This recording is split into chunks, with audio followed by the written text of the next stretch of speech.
그렇잖아요. 우리는 성공하고 큰 일을 이루면 그것이 계속 남아있길 원하잖아요.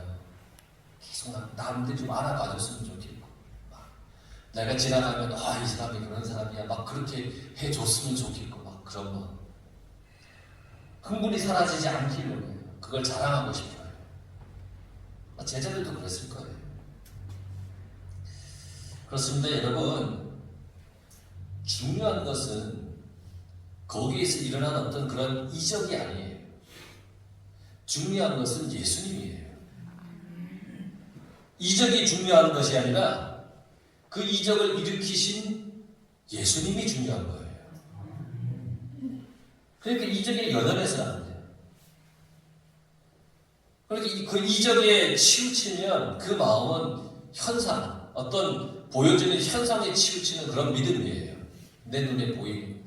그래서 어떨 때는 성경을 보면서 그런 생각도 많이 해봐요. 여러분, 노아의 방주가 이제 지어졌다가 지금은 없잖아요. 그 노아의 방주에 어떤 조금의 어떤 그 재료가 좀 남아 있었으면 얼마나 좋을까. 예수님의 십자가가 그대로 남아 있어서는 얼마나 좋을까. 그런 생각을 가끔 해봐요. 그런데 하나님은 하나도 남겨놓지 않으셨어요. 왜 그러셨을까? 만약에 우리가 그러한 노아의 방주의 배 조각이나 예수님의 십자가의 어떤 그 실제로 달리셨던 그 십자가의 조금의 조각이라도 남아있으면 아마 그걸 붙잡고 그걸 믿었지 예수님을 믿지 않았을 그러한 확률이 너무너무 높아요. 현상에 치우치는 믿음, 보여지는 것에 치우치는 그런 믿음, 그런 걸 주님은 원하지 않으셨어요. 현상의 신앙은 자기를 드러내고 자기 이름을 드러내는 그런 신앙이에요. 보여주는 거예요. 세상의 인기와 명예를 추구하는 그런 거예요. 그런데 여러분, 교회는 그런 이적을 보러 다니는 곳이 아니에요. 교회에 와서 어떤 이적이 나타나기를 바라는 마음으로 와서는 안 돼요. 여러분, 교회는 예수님을 만나고 예수님을 또 배우고 예수님을 따르기 위해서 오는 것이 교회예요. 주님을 보러 오는 곳이에요. 예수님은 질서와 감사와 나눔으로 기적을 베푸셨잖아요. 50명씩 100명씩 질서 있게 앉혀놓으시고 하나님께 이 떡을 가지고 축사하시고, 축사한 게 하나님을 찬양한 거라고 했잖아요. 감사하고, 그리고 이것을 떼어다가 나누어 주심으로 기적을 행하셨어요. 참 신앙은 뭐냐? 주님의 뜻대로 질서를 회복하는 겁니다. 신앙의 질서. 어떤 형편이든지 감사하는 거예요. 보리떡 5개를 가지고 감사할 상황입니까? 5,000명, 남자는 5,000명인데. 그런데 감사했어. 나 자신을 희생하고 나누는 거예요. 이게 참된 신앙이에요. 현상을 쫓는 신앙은 깊이가 없어요. 그리스도가 계시지 않아요. 자꾸 현상과 기적을 나타내고 싶은 유혹에 빠져요. 그래서 군중들도 이적이 나타나지 않으면 결국은 돌아서게 돼요. 돌아서는 거예요. 예수님은 이것을 다 아셨어요. 그래서 제자들을 전혀 다른 장소로 이동시킨 거예요. 너희들 무리에서 떠나서 저리로 가라. 예수님의 방법에서 지혜를 배웁니다. 예수님이 그런 방법을 왜 썼을까? 예수님은 이 장소의 변화로 생각을 변화시켰어요. 장소의 변화. 지금 이 오병이어의 기적의 그 장소에서 제자들을 다른 장소로 옮겨 놓았어요. 장소가 변했잖아요. 거기서 생각을 변화시키고 싶으신 거예요. 지금 이 장소, 기적이 일어난 이 장소, 흥분의 이 장소에서는 나를 바로 볼 수가 없어요. 다른 장소에 이동해서 나를 보면 내 자신이, 내 모습이 보여요. 다른 장소에서 나를 바라봐야 나를 정확하게 볼 수가 있는 거예요.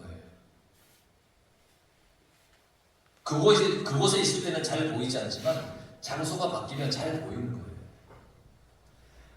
어제 올림픽에 아시안 게임에서 축구가 금메달을 땄잖아요. 당연히 제가 봤겠죠. 봤어요. 막 신이 나는 거예요. 물론 첫 골을 먹었을 때는 온갖 불만이 많이 쏟아졌지만 그래도 2대1로 이기니까 좋았어요. 갑자기 축구 얘기를 왜 하느냐? 저도 축구를 좋아하잖아요. 운동장에서 막 뛰면 잘 안 보여요. 그러니까 내가 어떻게 플레이를 해야 될지 잘 안 보여요. 그런데 운동장 바깥에서 보면 너무 잘 보여요. 그래서 감독이 지시를 하는 거예요. 밖에서 보면 잘 보여요. 그 안에 있으면 잘 안 보여요. 그런 거예요. 그곳에 있을 때는 잘 안 보여요. 그런데 장소를 바꾸면 잘 보여요. 그래서 가끔은 다른 장소에서 그걸 보게 하는 거예요. 예수님은 제자들에게 배를 타고 건너편으로 가라 그렇게 명령하셨습니다. 거기 가라. 거기 가서 생각 좀 해봐. 한 번쯤 자리를 이동해 보십시오. 다른 자리에서 나를 한번 들여다보십시오. 다른 사람의 입장에 서서 한 번만 생각해 보십시오. 그러면 잘 보여요. 내가 지금 머물고 있는 장소가 어디인가? 예수님을 잊어버리게 하는 그런 장소는 아닌가? 지금 내 이름을 내는 장소는 아닌가? 나의 욕망에 빠져서 머물러 있는 그런 장소는 아닌가? 신앙의 자리를 잊어버리는 그런 장소는 아닌가? 거룩함을 잃어버리지는 않는가? 정신없이 살고 있지는 않는가? 우리가 한 걸음 뒤에서 이렇게 나를 바라보면 이게 보인다는 거예요. 예수님은 제자들에게 그러라고 흥분의 장소, 기적의 장소에서 멀리 떨어져 이렇게 이동을 시켰다는 거예요. 그리고 주님은 이 무리들도 해산시켰어요. 모여있는 사람들. 그러니까 제자들 외에 그 모여있는 수많은 사람들을 다 해산시켰어요. 자기가 무리를 보내는 동안에 예수님이 무리를 다 보냈어요. 이들도 이적의 장소에 머물고 싶어 해요. 그렇잖아요. 얼마나 놀라워요. 얼마나 신기해요. 그러나 예수님은 그 무리를 다 보냈습니다. 다 해산시켰어요. 이적을 체험한 사람들은 그곳에 머물고 싶어 해요. 그것이 좋기 때문이에요. 좋지요. 또 어떤 역사가 일어날까? 또 어떤 신기한 일이 일어날까? 이걸 보고 싶은 거예요. 좋아요. 이적을 체험하고 그 자리에 머물러 있으면 여러분 맹신에 빠지게 됩니다. 계속해서 이적을 갈구하는 거예요. 주님이 그 이적을 일으키신 의미를 깨닫지 못하고 그냥 보여지는 그 현상만 계속해서 보고 싶어 해요. 주님이 왜 이렇게 하셨을까? 그걸 깨닫지 못하는 거예요. 그냥 보고만 싶은 거예요. 왜 주님께서 이적을 일으키셨는지를 알아야 됩니다. 왜 예수님을 믿는지 알아야 됩니다. 신앙생활의 의미를 깨달아야 됩니다. 여러분 왜 교회에 나오는지 깨달아야 됩니다. 오병이어의 이적의 의미는 바른 신앙생활의 회복을 가르쳐 주기 위한 겁니다. 신앙생활은 질서를 회복하는 겁니다. 50명, 100명 앉혀놓은 건 질서를 지키게 하는 겁니다. 하나님이 천지를 창조하셨습니다. 이 창조는 아무렇게나 한 것이 아닙니다. 질서 있게 하신 겁니다. 필요한 것이 먼저 있게 하셨습니다. 기본적으로 있어야 할 요소들을 먼저 있게 하셨습니다. 차례차례 순서대로 하신 겁니다. 신앙생활은 질서를 회복하는 겁니다. 우리 교회는 참 좋은 교회입니다. 얼마나 질서가 있는지 모릅니다. 정말 질서 있는 교회입니다. 여러분들의 신앙이 그렇게 되어진 겁니다. 제가 보면 이렇게 보면 보입니다. 도통해서 보이는 게 아니라 우리 교인들이 이렇게 정말 질서 있는 신앙생활을 한다는 게 보입니다. 우리는 인생의 질서, 가정의 질서, 사회의 질서 이런 질서들을 회복해야 됩니다. 그래서 주님은 무리들을 다 해산시켰습니다. 그리고 예수님이 산으로 가셨죠. 오병이어 이적 이후에 예수님은 제자들과 무리가 그 이적에 연연하지 않도록 떠나셨습니다. 그들을 떠나보내시고 예수님도 홀로 떠나셨습니다. 산으로 가셨습니다. 본인도 그 이적의 장소에 계시지 않았습니다. 그 기적의 장소에서 떠났습니다. 예수님도 더 이상 그 이적의 장소에 연연하지 않았습니다. 그 예수님도 장소를 바꿨습니다. 봐라! 내가 이 정도지? 막 이런 어떤 그 자랑, 이런 것들을 주님이 원하는 것이 아닙니다. 그래서 주님도 그 자리를 떠났습니다. 그리고 어디를 가셨느냐? 산을 택하셨습니다. 산은 사람들이 있는 곳이 아닙니다. 그러니까 이곳에서 사람들이 없으니까 자신의 능력을 보일 사람이 없으니까 어떤 능력도 행하지 않으셔도 됩니다. 일부러 그곳을 주님이 선택하신 겁니다. 우리는 자신의 능력을 보이고 싶어 합니다. 내가 이 정도라고 하는 것을 보여주고 싶어 합니다. 그래서 사람들이 많은 곳을 택합니다. 일부러 사람들이 보이는 곳에서 뭔가를 하려고 합니다. 과시하려고 해요. 뭔가 이적을 행할 줄 알면 더 그러고 싶어 합니다. 저도 그러고 싶어 하는 사람 중에 하나입니다. 그러니까 하나님께서 별 어떤 능력을 안 주시는 것 같아요. 그걸 행하면 그걸 가지고 막 자랑하고 막 그럴 가능성이 너무나 다분하다는 것을 아시기 때문에 안 주시는 것 같아요. 여러분, 예수님이 산을 택하신 것도 기도하기 위함입니다.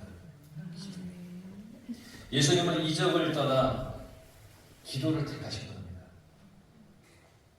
예수님은 이적의 장소를 떠나 기도의 장소를 택하셨습니다. 사람들이 환호하는 이적보다 하나님을 만나는 기도를 선택하신 겁니다. 예수님은 사람에게 집착하지 않았습니다. 예수님은 하나님께 의존하였습니다. 하나님께. 여러분, 하나님만 의지하시길 간절히 바랍니다. 요한복음 6장 15절에 보면 그러므로 예수께서 그들이 와서 자기를 억지로 붙들어 임금으로 삼으려는 줄 아시고 다시 혼자 산으로 떠나가십니다. 사람들이 예수님을 이제 자기들이 임금으로 삼으려고 막 붙드니까 그들을 다 떠나서 예수님께서 혼자 산으로 가십니다.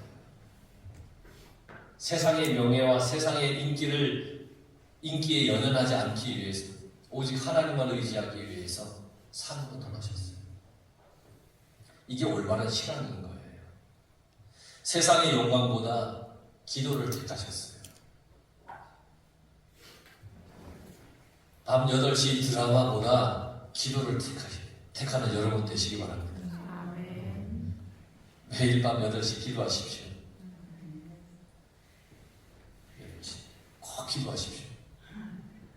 사람들이 많은 곳보다 하나님을 만나는 장소를 주님이 택하셨습니다. 그래서 산에 가신 겁니다. 24절에 보면 제자들이 고난을 당하는 장면이 나옵니다. 배가 이미 육지에서 수리를 떠나서 바람이 거스림으로 물결로 말미암아 고난을 당하더라. 제자들이 풍랑을 만났습니다. 이제 배를 타고 갈릴리 바다를 이렇게 지나는데 풍랑을 만났어요. 그 물결로 인해서 고난을 당했어요. 여러분, 바닷가니까 잘 아시겠지만 파도가 셀 때 배가 어떻습니까? 굉장히 위험하잖아요. 제자들이 그러한 상황에 놓여 있습니다. 왜 예수님께서 가라고 명하신 바다에 태풍이 몰려왔습니까? 왜 주님의 명령에 순종했는데 파도가 불어왔을까? 우리들의 고민이지 않겠습니까? 주님이 지금 제자들에게 너희들 떠나라. 그리고 배를 타고 가는데 좀 평안히 가야 될 거 아니에요. 주님이 가라고 했으면. 그런데 풍랑을 만났어요. 교회를 다니면 나에게 불던 태풍도 잔잔하기를 우리가 바라잖아요. 그렇잖아요. 교회에 와서 기도하면 괴로웠던 풍랑이 잔잔해지기를 바라잖아요.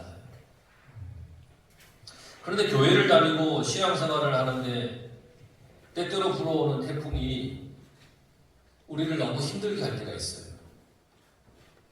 그럴 때 심각한 고민에 빠지지 않습니까?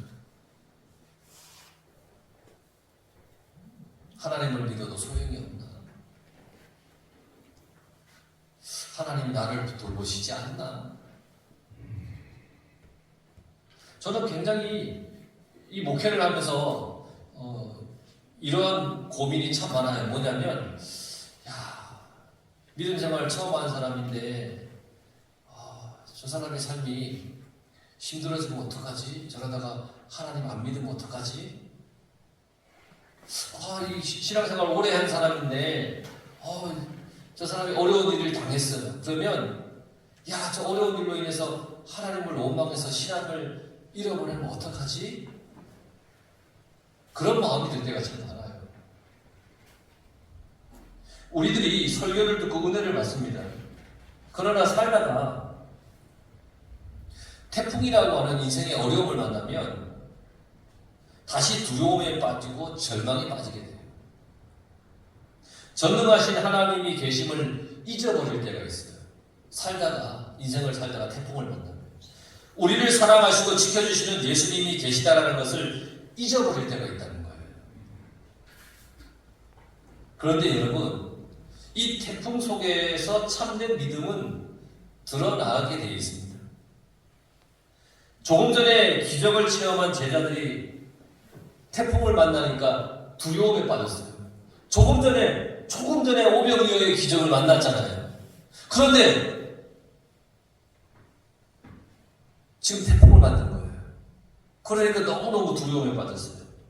25절 26절에 보면 밤 사경에 예수께서 바다 위로 걸어서 제자들에게 오시니 제자들이 그가 바다 위로 걸어오심을 보고 놀라 유령이라 하며 무서워하여 소리를 지르거늘. 그때 예수님께서 이 막 파도가 칠 때 예수님께서 바다 위로 걸어오셨어요. 제자들이 예수님을 보고 와 주님 이렇게 하지 않았어요. 밤 사경 새벽 한 3시쯤 지난 시간에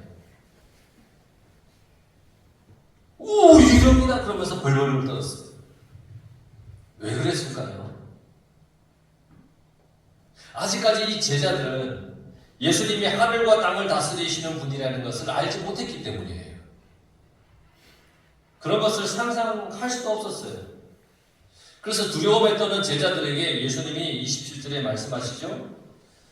예수께서 즉시 이르시되 안심하라 나니 두려워하지 말라. 나다. 두려워하지 마라. 나는 하늘과 땅과 바다 모든 것을 주관한다. 그러니 두려워하지 마라. 이렇게 말씀하시는 거예요. 28절에서 33절을 한번 볼까요? 베드로가 대답하여 이르되 주여 만일 주님이시거든 나를 명하사 물 위로 오라 하소서 하니 오라 하시니 베드로가 배에서 내려 물 위로 걸어서 예수께로 가되 바람을 보고 무서워 빠져나는지라 소리질러 이르되 주여 나를 구원하소서 하니 예수께서 즉시 손을 내밀어 그를 붙잡으시며 이르시되 믿음이 작은 자여 왜 의심하였느냐 하시고 배에 함께 오름에 바람이 그치는지라. 배에 있는 사람들이 예수께 절하며 이르되 진실로 하나님의 아들이로소이다 하더라. 여러분 그날 밤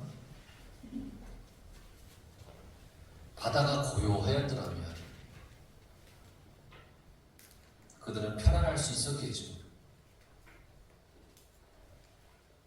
하지만 창조주이신 예수님을 만나지 못했을 겁니다. 제자들은 풍랑을 겪으면서 비로소 예수님이 하나님의 아들이심을 깊이 깨닫게 되었습니다. 풍랑의 바다가 고통과 괴로움 같지만 예수님을 바로 알게 되는 은혜의 바다였던 겁니다. 하나님을 잘 믿는데 왜 고통이 덮쳐올까요? 왜 죽음과 실패와 절망이 나를 짓누를까요?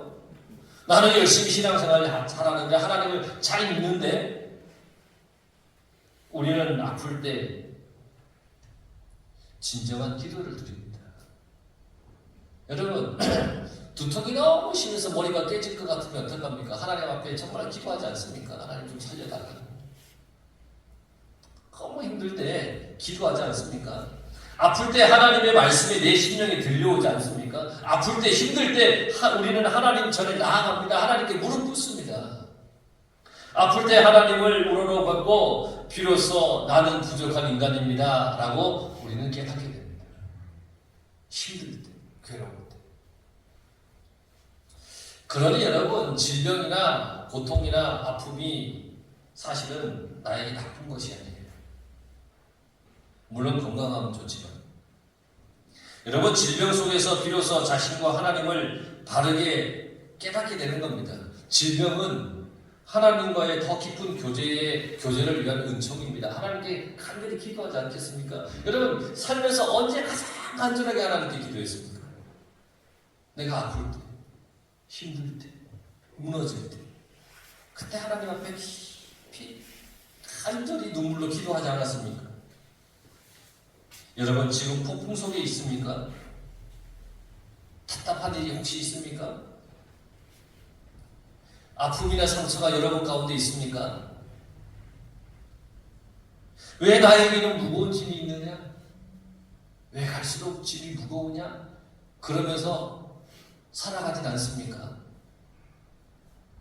여러분 그럴수록 더욱 주님을 바라보시기 바랍니다. 풍랑 속에 오시는 주님을 의심하지 말고 의지하시기 바랍니다. 베드로는 주님이시면 나를 물 위로 걸어가게 해주십시오. 그래 오너라. 그리고 갔는데 옆에서 있는 그 파도가 무서워서 그걸 쳐다보다가 다시 물에 빠진 거예요. 여러분 주님은 주님을 온전히 의지하길 원하세요. 오직 주님만 붙잡고 가길 원하세요. 주님이 그러길 원하시는 거예요. 여러분 주님만 의지하고 의심하지 말고 주만 붙잡고 살아가는 거룩한 인생이 되시길 간절히 축원합니다.